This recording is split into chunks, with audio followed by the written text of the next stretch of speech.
बाकायदा गरबा पंडालों को पहचाना गया था, उसके बाद एंट्री की गई थी, गलत नाम भी बताया गया था। तो सब कुछ महज इत्तेफाक तो नहीं हो सकता, आप समझ पा रहे होंगे। लेकिन आपको इस बीच एक और जानकारी दें, इंदौर से सिर्फ यही खबर नहीं सामने आई, एक और खबर सामने आई है जहां एक बच्ची जा रही थी गरबा पंडाल में और उसके साथ छेड़खानी की कोशिश की गई।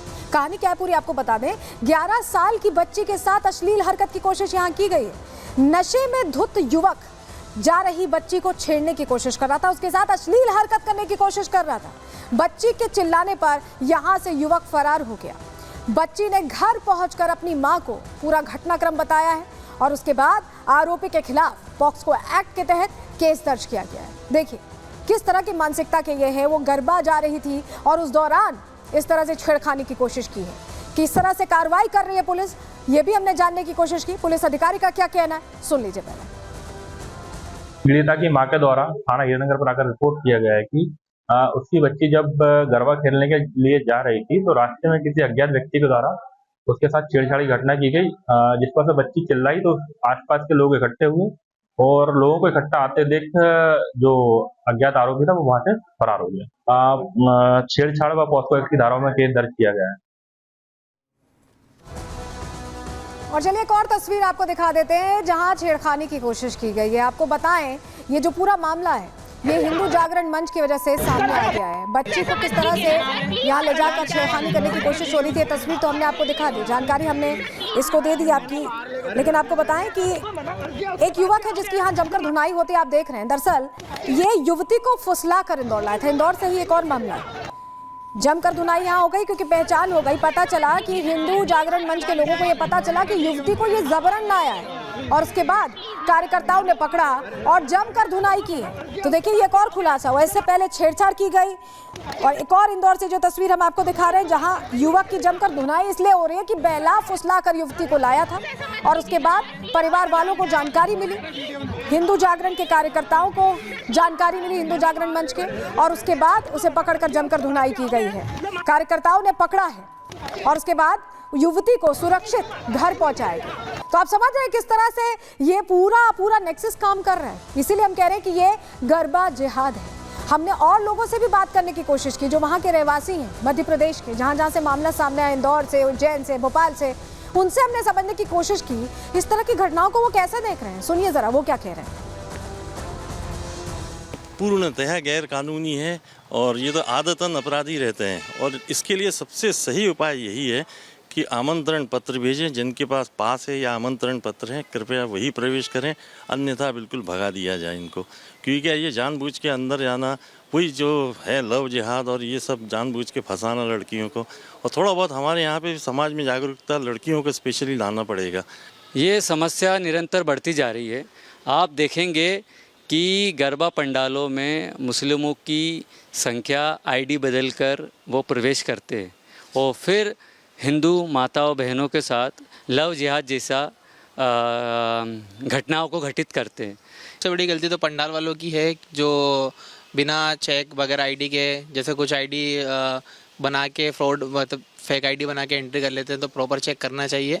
और जो पंडाल वाले बगैर आईडी चेक किए बिना एंट्री देते हैं तो उनमें सख्त कानूनी कार्रवाई करनी चाहिए और मेरे हिसाब से तो उनको जेल होनी चाहिए। उनमें ज़्यादातर मुसलमानों का नाम आता है। अब वो क्यों आता है वो सोचे मुसलमान लोग। रणनीति तो है ही, कोई प्लानिंग है। उनके धर्म में लिखा है जिहाद करो और कब्जा करो, ये लिखा है उनके धर्म में, तो उसको फॉलो कर रहे हैं। वो धर्म का कारण कर रहे हैं, आपके कारण नहीं कर, हिंदुओं के कारण, उनके धर्म में लिखा है। तो देखिए लोग ये कह रहे हैं कि ये गरबा जिहाद के बाद लव जिहाद की तैयारी है और पूरे मामले में लोगों का ये भी कहना है कि पुलिस के हवाले कर देना चाहिए। वहीं जो विपक्षी पार्टी है वो भी ये कह रही है कि पिटाई ना करें, पुलिस के हवाले कर दें। भारतीय जनता पार्टी भी प्रश्न खड़े कर रही है जिस तरह के मामले सामने आ रहे हैं, जिस तरह का माहौल हिंदू त्योहारों को लेकर हो रहा है। सुनिए जरा। नहीं, देखिए धार्मिक सामाजिक आयोजन में वहाँ के नियामक संस्थाओं के द्वारा तय किए गए नियम सभी लोगों को पालन करना चाहिए। कोई भी शरारती, कोई भी नियमों को तोड़ने वाले लोग समाज को मंजूर नहीं होंगे और मध्य प्रदेश की सरकार उस पर कठोर कार्रवाई करेगी। पहले भी इस तरह के मामले आए हैं जब धर्मांतरण के लिए, जब शोषण के लिए इस तरह के प्रयास किए जाते हैं। मध्य प्रदेश की सरकार ने उस पर सख्त कानून बनाया है और जब भी शिकायतें आएंगी उस कानून के तहत कठोर से कठोर कार्रवाई की जाएगी।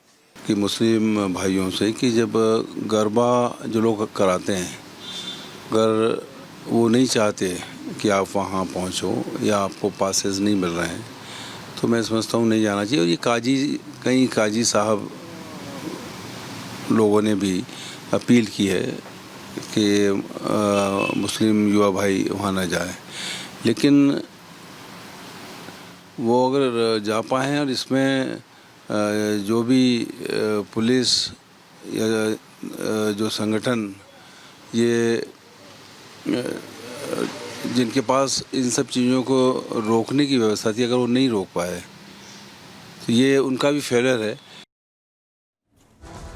तो प्रश्न इसीलिए पूछे जा रहे हैं क्योंकि मामले ऐसे सामने आ रहे हैं, बार बार ये जिहाद का अलग अलग पैटर्न हर तरह से प्रश्न खड़े कर रहा है कि आखिर हिंदू त्योहारों पर किसकी ये साजिश है कि वो माहौल खराब करना चाहते हैं। आप भी सतर्क रहिएगा, सावधान रहिएगा, ये खबर इसीलिए आपको दिखा रहे हैं। चलिए आगे बढ़ते हैं, अगले सेगमेंट का रुख करते हैं और अब बात करने वाले हैं वॉर जोन की, क्योंकि इजराइल अपना एक्शन प्लान तैयार कर चुका है और इसको लेकर हरी झंडी मिल चुकी है सीधे अमेरिका से।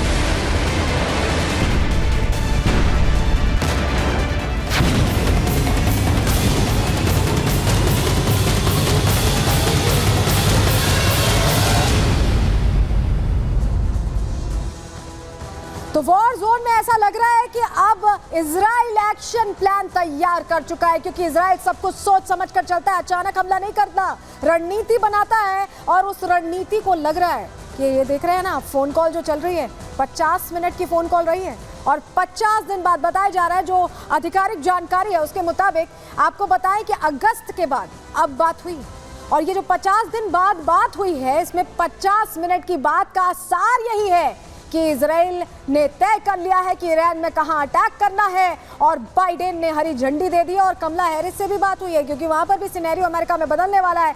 तो पूरी तरह से बातचीत करके अब नेतन्याहू एक्शन प्लान तैयार कर चुके हैं। कैसे एक्शन प्लान तैयार कर चुके हैं, चलिए आपके सामने जल्दी से हम जानकारी रख देते हैं, क्योंकि जो बातचीत हुई है उसमें एजेंडा फिक्स कर लिया गया है। ये तय कर लिया गया है कि कहां कहां अटैक करना है, पिन पॉइंट अटैक कैसे करना है और कैसे ईरान को घुप अंधेरे में झोंक देना है। क्यों हम ऐसा कह रहे हैं, चलिए जल्दी से जानकारी आपके सामने रख देते हैं। बाइडेन और नेतन्याहू की आप देख रहे हैं फोन कॉल चली है और 50 मिनट तक दोनों नेताओं की बातचीत हुई है। बाइडेन के साथ कमला हैरिस भी इस बातचीत में मौजूद थी, कुछ और अधिकारी भी थे और लंबी बातचीत हुई है, यानी रणनीति तय हो गई।